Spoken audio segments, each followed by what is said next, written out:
Tikai dažas dienas pirms jaunā gada atnākšanas vēlētos ieskatīties, kas ir noticis Latvijā šogad un iezīmēt norises attiecībā uz nākamo gadu. Gads viennozīmīgi bijis pozitīvs. Tad Latvijā joprojām ir straujāka ekonomikas attīstība, sabalansēta, gandrīz visās nozarēs, iekšējais patēriņš aug būtiski ir atzīmēt. Tāpat arī mēs redzam, ka ir iespējams Latvijā vairāk darba vietas radīt visās nozarēs. Tā ir ļoti laba ziņa, kad ekonomikas struktūra mainās, aizvien lielāka nozīme kļūst tieši eksporta nozarēm, un tam tā arī būtu jābūt tuvākajos gados. Vēl ir redzams, ka inflācija ir ļoti zema Latvijā, un tas, manuprāt, ir svarīgs faktors, runājot arī par turpmākajiem gadiem. Ja mēs paskatāmies uz valsts reputāciju, tā ir ļoti būtiski uzlabojusies gan kredītreitinga aģentūra acīs, gan investoru acīs. Un Latvijas paveikto novērtē ne tikai vienu gadu griezumā, bet vairāk gadu griezumā.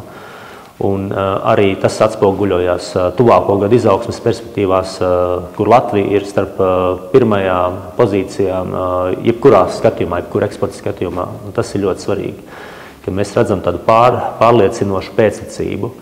Budžets ir pieņemts, kurā ir daudz pozitīvu ziņu sabiedrībai, gan darba samaksas pieaugums, gan sociālās nevienlīdzības mazināšana, gan arī attīstībai ir nauda atvēlēta. Un Latvijai būs arī tuvākos gados viens no zemākiem budžeta deficītiem. Un Latvija ir starp tām dažām valstīm, tāpat kā Igaunija, Somija un Luksemburga, kuras ir spējīgas izpildīt šajā brīdī un tuvākos gados Maastrichtas kritērijus. Ceļš uz eirozonu mums ir bijis sarežģītāks nekā citām valstīm, ne tik daudz dēļ Latvijas norisēm, bet dēļ norisēm kopumā eirozonā, bet mēs redzam, ka eirozonā sliktākais ir aiz muguras, ir bijuši ļoti daudz spēcīgi politiski lēmumi, notiek strukturālās reformas un eirozonā jau atsākās tuvākā laikā izaugsme.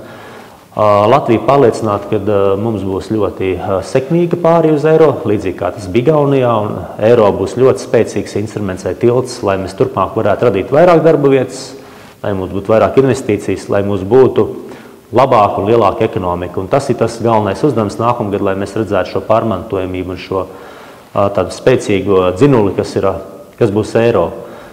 Tāpat arī tuvākajos gados mēs redzēsim, ka varēsim skatīties to, ka ir iespējams darbspēka nodokli mazināt tādā lēnā progresējumā veidā, un viennozīmīgi no finanšu ministrijas būtu vēlme redzēt stabilu, nemainīgu nodokļu politiku, kurā nebūtu iespējams zināmā mērā dažādi negaidīti manevri, kas rodās pirms budžeta pieņemšanas.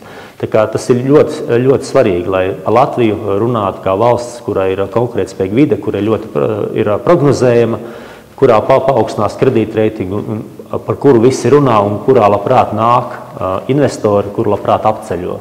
Tas ir tas novēlējums mums visiem tiešām neapstāties pie sasniegtā, turpināt pragmatiski virzīties priekšu, un lai tas eiro ieviešanas brīdis atspoguļojas arī tālākā mūsu izaugsmē un labklājībai, kuram ikvienam no mums. Tas ir ļoti svarīgi. Tad ļoti stabili pamati ielikt un pēctecība ir viennozīmīgi vajadzīga.